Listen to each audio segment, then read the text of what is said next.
1.2.5 the four operations on real numbers. Asirratti ammoo kan nuti ilaallu duree kana jalatti operationiiwwan afran yookiin ammoo qoyyoboota afran real numberii irratti haala kamiin walitti idaana walirraa hir'isna akkasumas waliin baay'isna walii hir'isa jedhu ilaalaa jechuudha.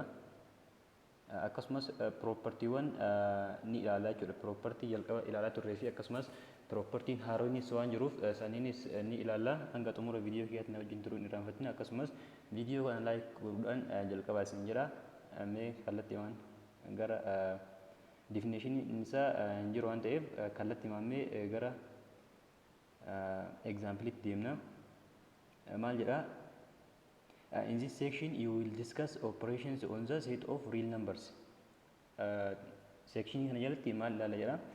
Operationiiwwan yookiin ammoo qoyyoboota afran real numberii irratti ilaallaa jechuudha.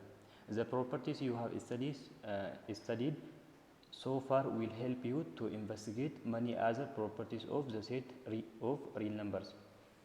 Amaloonni ati asiin dura barattee maaliif si gargaara? Real numberii kana irrattis ni gargaara jechuudha. Propertiiwwan jalqaba barataa ture sunniin sectioniiwwan darban keessatti kan baranne sunniin as keessattis nu gargaara. Isaan sanniin mee revise haa goonu.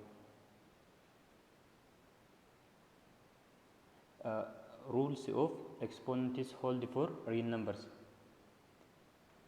Seerri exponentiidhaaf ilaalaa ture sun maaliidhaafis ni gargaara? Real numberiidhaafis lakkoofsa real numberiitiifis ni gargaara jechuudha. That is, if A and B are non-zero numbers and M and N are real numbers, then whenever the powers are defined, you have the following laws of exponents.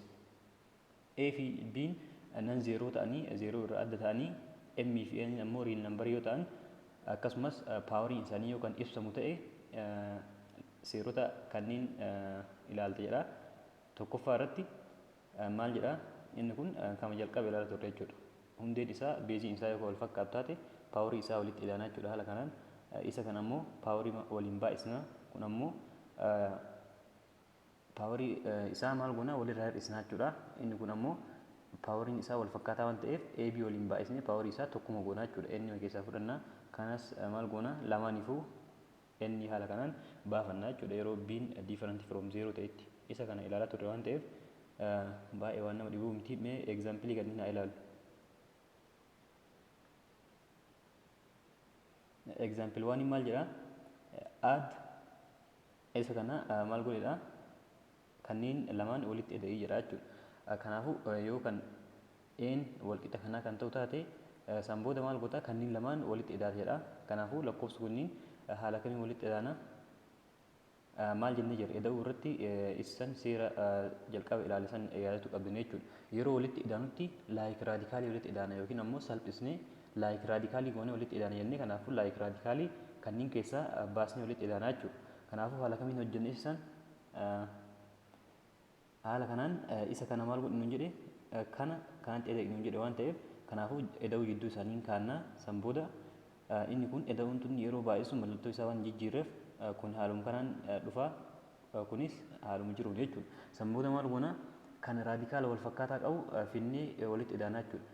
Amma fakkeenyaaf isa kana haala kamiin baafachuu dandeenya? Kan jalqabaa kanaa fi raadikaala 3 kan qabuu fi inni kun walitti ida'amuu qaba.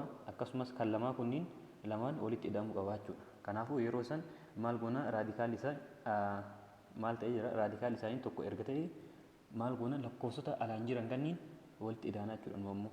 Kanaafuu lama ida'uu 3 haala kamii walitti idaana isaan laayik raadikaalii bakka tokko fidannaa. 3 kun 3 kan erga fudhannee 3 kun kamaaliiti? Kan lamaan kanneeniiti jechuudha. Kan lakkoofsota raadikaal 3 qabanii kanneeniiti. Kanaafuu asii meeqa jira? 2 jira. 2 goone san booda hir'isuu maaliif fudhanne? Inni kun -3 waan ta'eef saniif hir'isuu fudhanne jechuudha. Kanaafuu maal ta'a? -1 ta'a. -1 erga ta'e san booda duubaan kaannaa. Haala kanaan maayinasii goone dhiisuu dandeenya yookiin ammoo -1 yoo jennee ni ta'a. Kaan ammoo kan lamaatis haaluma kanaan walitti idaana. Kan raadikaala qabu 2 qabu maxxantuun isaa meeqaaf meeqa? 3 fi hin barreeffamne waan ta'eef kana irratti yoo ilaaltan hin barreeffamne tokko jira waan ta'eef yeroo walitti idaanu 4 ta'a jechuudha. Kanaafuu haala kanaan walitti ida'uu dandeenya jechuudha. Kana caala immoo walitti hidhuu hin dandeenyu maaliif kan raadikaala jala jiru kunniin raadikaantiin kunniin maaliif 3 fi 2 waan ta'eef waliin fakkaatu sababa saniif walitti hidhuu hin dandeenyu. Lammaffaa irratti maal jedhaa sabistiraakt jedhaa. Sabistiraakt kanarraa hir'iseedha. Kanaafuu kanarraa hir'ise waan ta'eef maal goona kana lakkoofsa asitti nuuf kenname kanarraa hir'ise. Kanaafuu lakkoofsa kana akkuma wal fakkaataa fudhannee hammattuu keessa kaa'annee san booda immoo hir'isuu jennaan. Isa kana yeroo barreeffannutti haala kanaan barreeffannaa. San booda maayinasiin tun maal gooti keessa baay'isee jechuudha. Keessa baay'isii kan ammoo addaan diinee barreessinaa. Haala kanaan erga barreessinee booda san booda maayinasii sana keessa baay'isnaa. Yeroo maayinasiin tun as poozitiiva jiraan barreeffamne waan ta'eef yeroo baay'isuun maayinasii taati. Kanaanis yeroo baay'isnu akkasumatti maayinasii ta'a jechuudha. San booda maal goona laayik raadikaala wal fakkaatu kan qaban finnee walitti hidhaana. San booda yeroo fudhannutti kan 5 qabu 5 fudhannee jirra. Kanaafuu maxxantuun 5 bira jirtu kanaaf kana waan ta'eef as 3tu jira as 1 jira. Kanaafuu 3 hir'isuu 1 ta'a jechuudha. 3 hir'isuu 1 ta'a eda'uu jennaan. San booda kan lamaatis akkasuma fudhanne lama haala kanaan alatti baafannee kan lama bira jiru maxxantuun meeqaaf meeqa -2 fi -3 dha. Kanaafuu -2 -3 jenneeni yeroo walitti hidhaanu -5 ta'a. Inni kun ammoo 3 -1 ammoo 2 ta'a jechuudha. Haala kanaan isa kana walitti hidhuu dandeenya. Isas kanas kana caala deemuu hin dandeenyu. Multiply baay'isuu yoo ta'e haala kamiin baay'isnee haa ilaallu. A irratti kanaan baay'iseedha. Kanaafuu yeroo baay'isutti laayik raadikaalonni jedhu sun ilaalamu jechuudha. Baay'isuu irratti laayik raadikaal jennee ilaaluu hin dandeenyu. Maaliif waliin baay'isuu hin dandeenya. Waliin baay'isuu hin dandeenya. Maxxantuu alaa kama alaatiin baay'isna. Kan raadikaala jala jiru kama raadikaala jala jiru baay'isna jechuudha. Kanaafuu maal goona 2 ala jirtu tana 3 tanaan baay'ise meeqa taati 6 taati. Tan raadikaala keessaa immoo 3 dhaa fi 2 dha waan ta'eef yeroo waliin baay'isu meeqa taati 6 taati. Kanaafuu 6 raadikaal 6 ta'a jechuudha. Inni kunis haaluma saniin kan alaa lamaa yeroo waliin baay'isu meeqa ta'a 2 baay'isu 3 6 ta'a. Haala kanaan 2 baay'isu 3 6 5 baay'isu 5 ammoo raadikaala jalatti meeqa ta'a yookiin ammoo raadikaal 5 squareedha yookiin ammoo maal ta'u jechuudha raadikaala jalatti 25 ta'a jechuudha. 25 ammoo yeroo bahu meeqa ta'ee ba'a 5 ta'ee ba'a. Kanaafuu 2 baay'isu 3 ammoo 6 baay'isu 5 baay'isu 5 raadikaala jalatti meeqa 25 yeroo bahu ammoo 5 ta'ee ba'a jechuudha. Kanaafuu 6 baay'isu 5 meeqa ta'a 30 ta'a. Haala kanaan waliin baay'isna jechuudha. Isa kana hir'isuu yoo ta'e hiruu yoo ta'e ammoo irratti maal nuuf kennee jira haala kanaan nuuf kennee jira. Kanaafuu isa haala kamiin waliif hiruu dandeenya. Haala kamiin isa kana waliif hiruu dandeenya jennee kan ilaalu taate maal goona isa kanas kan alaa kan raadikaalaan ala jiru kan maal goona walumaaf irraa kan raadikaala jala jiru walumaaf irraa jechuudha. Haaluma baay'isuu sadii garuu ammoo inni kunis laayik raadikaal isa jedhu san ilaallu jechuudha. Kanaafuu isa kana yeroo walii hirru 8 hiruu 2 meeqa ta'a 4 ta'a. 6 hiruu 3 raadikaala jalatti meeqa ta'a raadikaal 2 dha jechuudha. Kanaafuu haala kanaan isa kan ta'a deebiin kan kana ammoo isa kana jalqaba irratti maal godhuu qabna kana baay'isuu qabna.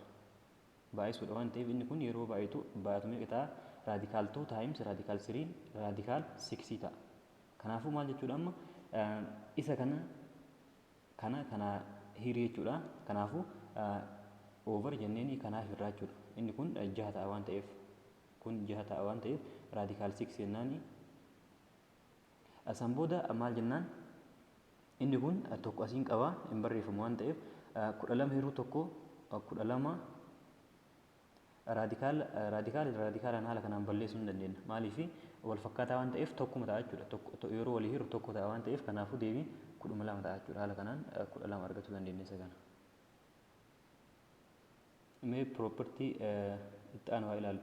Let us now examine the basic properties that govern addition in the multiplication of real numbers. Addition in the multiplication of real numbers. You can list this basic property as follows. Amma immoo maal laalla basic property amala basic ta'e wayii kan additionii fi multiplicationii of keessatti hammatu ilaallaa jechuudha.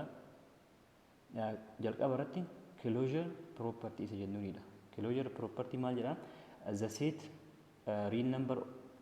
R of real number is closed under addition in the multiplication.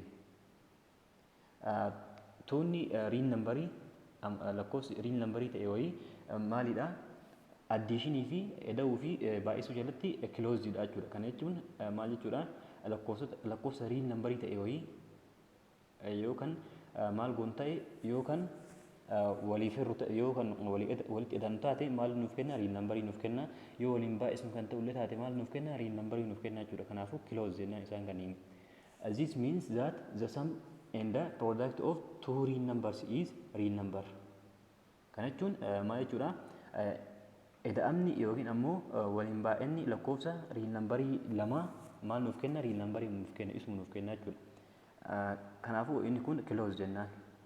That is for all a b is an element of real number, a plus b is an element of real number, and a b is an element of real number.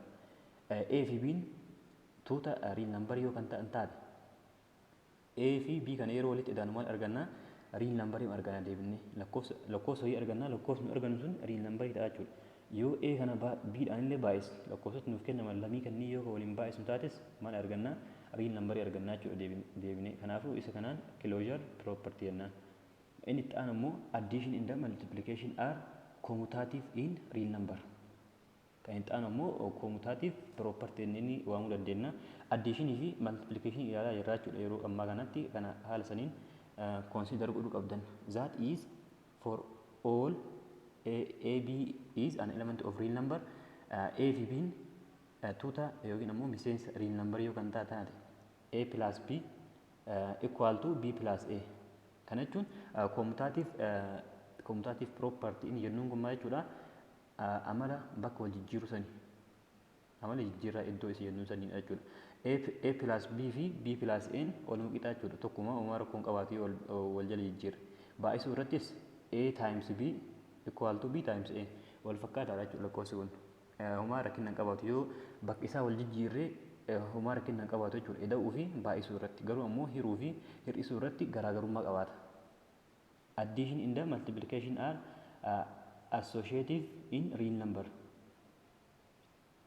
Ammas eda'uu fi baay'isuun kun maalidha? Associative jechuudha. Maal keessatti? Real numberii keessatti. Associative kan jennuun ammoo amala jijjiirraa hammattuuti. That is for all a b c is an element of real number. Isaan kunniin miseensa real numberii yoo kan ta'an taate a plus b plus c haala kanaan hammattuu kana yoo bakka jijjiirree kanarratti goonee uumaa rakkina qabaatu jechuudha. Baay'isuu irrattis haala kanaan hammattuu yoo jijjiirree uumaa hin qabaatu, rakkina hin qabaatu. Kanaafuu eda'uu fi baay'isuu irratti amala jijjiirraa hedduu akkasumas amala jijjiirraa hammattuutis fayyadamuun ni danda'ama jechuudha. Existence of addition in the multiplicative identities. There are real numbers 0 and 1 such that real number kamtu jira? 0 fi 1 jira. Kanaafuu a kanatti 0 yoo kan edaanu taate maali wal qixa? Akkasumas 0 plus 1 dhaan wal qixa jechuudha. Kun kana jechuun maal jechuudha? Amala maal jennuun sani? Amala jijjiirraa bakka kan jennuun sani bakka wal jijjiiru sanii maalidha wal qixa? Isaan kun ammoo a dhaan wal qixa jechuudha. Kana jechuun lakkoofsa kamittuu fakkeenyaaf tokkotti yoo 0 edaanii maal arganna? Tokkuma arganna. For all a is an element of real number. Yoo a maal ta'edha? Real number yoo kan ta'u taate. Kanaafuu lakkoofsa kamittuu 0 edaanaan maal arganna? Lakkoofsuma san arganna jechuudha. Ammas inni itti aanu immoo a kana tokko yoo baay'isne yookiin ammoo tokko 1dha yoo baay'isne tokko a dha yoo baay'isne bakka wal jijjiirree jechuudha. Uumaa rakkina hin qabaatu maal arganna? A arganna. Kana jechuun ammas fakkeenyaaf lama baay'isu tokko jennee maal arganna? Lama arganna jechuudha. Tokkoon baay'isnaan lakkoofsa kamiyyuu tokko yoo kan baay'isu taate lakkoofsichuma san arganna jechuudha. Tokko yoo kan baay'isu taate jijjiirama hin qabaatu. Yoo n real numberii kan ta'u taate. Existence of additive and multiplicative inverses. Inni kun ammoo tokkoffaa irratti maal jedha? For each a is an element of real number there exists minus a is an element of real number such that a plus minus a equal to 0 equal to minus a plus a and the minus a is called the additive inverse of a. Yoo n maal ta'edha? real numberii ta'e akkasumas minus anis real numberii ta'e such that isa kana yoo haala kana walii idaanii maal arganna a kana minus 8 yoo kan idaanu taate kana jechuun fakkeenyaaf 2 eda'u minus 2 yoo kan jennu taate maal ta'a 0 ta'a jechuudha. Maaliif lakkoofsi kun maayinasiidha kun poozitiividha akkasumas wal fakkaataadha waan ta'eef maal wal godha 0 wal godha jechuudha lakkoofsi kunniin 0 wal godha yookiin ammoo minus a kanas 8 yoo kan idaanu taate maal ta'a inni kun amma inni kun hir'isuudha kan jenne maaliif bakka wal jijjiiraa kan jiru kun eda'uudha jechuudha eda'uu fayyadamaarra. Minus a ammoo lakkoofsi maayinasii ta'uu mul'isaadha malee hir'isuu ta'uu isaa ati himte jechuudha. Kanaafuu maal jechuudha minus a plus a waan jedheef plus fayyadamaarra. Kanaafuu maalidha inni kun amala jijjiirraa eda'uu san jechuudha. And minus a maal jedhamee waamama additive inverse of a jedhamee waamama jechuudha. Additive inverse of a jedhamee waamama. Lammaffaa irratti for each non-zero a is an element of real number there exists 1 over a is an element of real number such that a times 1 over a equal to 1 over a times a and 1 over a is called the multiplicative inverse or reciprocal of a. Yoo ammoo een kun nan zero ta'u jalqaba ammoo nan zero irraa adda ta'uu qaba akkasumas real number yoo kan ta'u taate een kun haala kamiin there exists 1 over a dhaan akkasumas 1 over a is maalidha real number yoo kan ta'u taate maalidha inni kun yoo waliin baay'isne maal ta'a kana yeroo waliin balleessinu maaliifi a times 1 a dha waan ta'eef a over a jechuun ammoo waanidha jechuudha waanii argan akkasumas kunis bakka yoo kan jijjiiru taate isuma ta'a jechuudha waanima ta'a. Kanaafuu 1 over a kana ammoo maal jennee waamna multiplicative inverse or reciprocal of a jennee waamna jechuudha isa kana ammoo. Distributive property. Multiplication is distributive over addition. That is, if a, b, c is an element of real numbers, then a into b plus c equal to ab plus ac. Lammaffaa irratti ammoo b plus c times a equal to ba plus ca. Inni kun amala raabsamaa isa jennuun sanii jechuudha. Kana jechuun maalidha een kun tan ala jirtuun maal gooti lamaanuun baay'isi lakkoofsa keessaa kanniin kanaafuu a times b ab dha a times c ac dha jechuudha. Kana irratti ammoo ammas maalidha a tanatu deebi'ee kanniin lamaan baay'isa a times b yookiin ammoo maal goona lakkoofsa asii kanniin lamaan keessaa kanniin a kanaan baay'isna jechuudha. b times a ba dha c times a ca dha jechuudha. Kanaafuu inni kun distributive property jedhama.